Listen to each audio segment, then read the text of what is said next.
And so for vision implementation, we need to have both operating, the vision and the management. And I want to just break down management just for a final couple of minutes as to what it means to manage things, because this is a great skill. And this basic outline comes from our Alec McKenzie in his article in the Harvard Business Review of November-December 1969.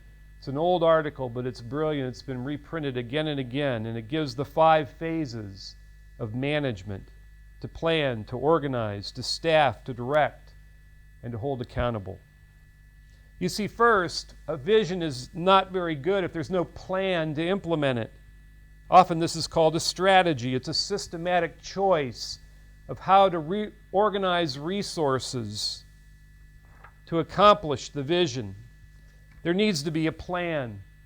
Paul said in Romans 15:24, I planned to go to Spain. He had a plan. David said, I have the writing from the hand of God on me, and He's given me the plans for the details of the temple. There was a detailed plan that even God gave to him, not just the vision for the temple itself. We need a plan. Proverbs 21 says in verse 30, there is no wisdom, no insight, no plan that can concede against the Lord. So we want God's plan as well as God's vision. And then management not only plans, but it organizes. McKenzie says that to organize things means to establish an organizational structure, often an org chart. We should be able to put on one piece of paper the lines of how people will work together. We need to delineate those relationships. Are people just under someone and accountable to them and answer to them, and one is kind of like a boss and another is like an employee, or are people horizontal to each other where they're working collaboratively? We need to create job descriptions, and we need to establish qualifications for those who would serve. This is all organizing. And then after we plan, after we organize, then an organization has to be staffed.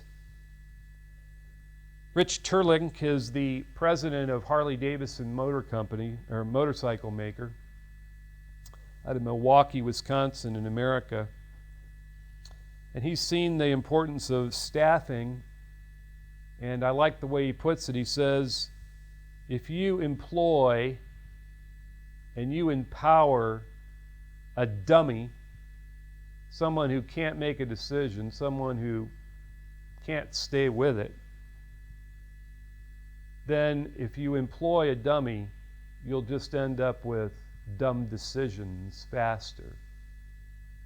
So it's very important that we qualify the kind of person we need and put onto the team those that have the gifts and skills that are needed, and that's called staffing. Well, how do we find the right people?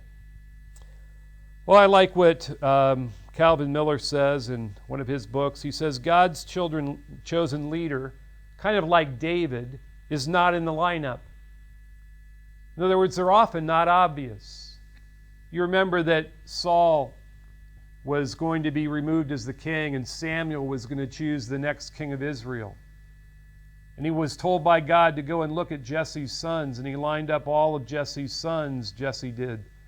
But he had left out one, David, who was out tending the sheep. And God told Samuel, the next king is not here.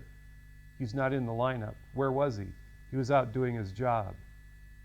He was out taking care of sheep. Miller's comment is that sometimes the staff person we're looking for is not in the lineup. Like David, he's out tending sheep. It is his absence, not his presence, that proclaims how effective he is. And so we need to be careful to be like Jesus and spend all night praying. Maybe not literally, but we need to pray and wait on the Lord and ask Him to give us the right people to add to His staff and not just make dumb decisions. Rick Warren has an interesting statement. He says in a church, if we hire a staff person, whether it's part-time or full-time, and if they don't pay for themselves in the sense that the organization grows over the next year because of their presence, if there isn't the growth of the organization that in effect pays for that staff person in a local church, if that doesn't happen, then we made a dumb decision as to who to bring onto our staff. I think that's a good word. It warns us to be very, very careful in choosing the right people for the right place in an organization. And then we need to direct the work and hold people accountable. My wife worked for 3 years for a church, and she was in charge of all the different things that were happening to help people feel welcome as a guest, and then move from being a guest to being a newcomer and connected on into the ministries of the church. That was her job. So she oversaw those who greeted people as they came through the door. She oversaw the coffee shop. She oversaw the little bookstore. She oversaw the volunteers who would try to make people feel welcome, who were outside the main sanctuary, maybe in the hallway as they first came into the church building. And she would then be responsible for having what was called Lunch with the Leaders. It was done once a month for those that had come in, had been there a while as guests, and now they wanted to be a newcomer.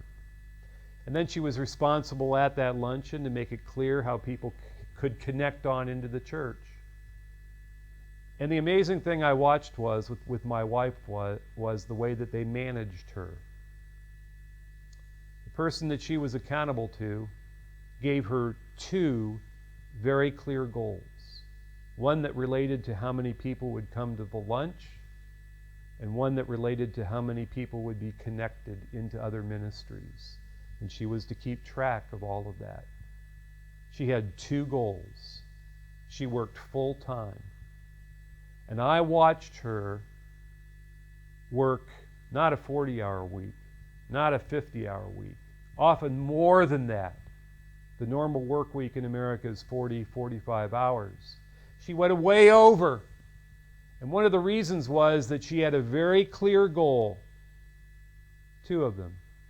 And that motivated her because no one told her exactly how she was supposed to do it. She had to figure that out. She had to put together the system. She had to put together how it would be done. She had to put together the efficiency. And she's a wonderful manager, and that's something she's very gifted at. There are some managers who are very controlling. They're like dictators to other people who work for them. They tell them how to do everything. They correct every move. And that's very demotivating to a person who is gifted and skilled and mature. That might be necessary for a child, but it's not necessary for working with an adult who understands the vision, who understands their role, who has the gifts to use to manage the project. There needs to be accountability with a very clear goal, a very clear accountability for what needs to be done.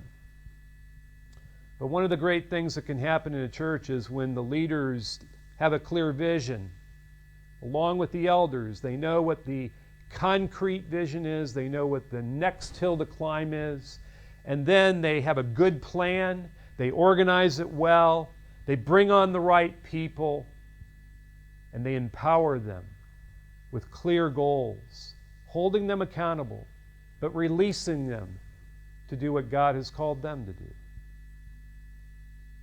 May God help us to be visionary, but also those who implement vision by His grace.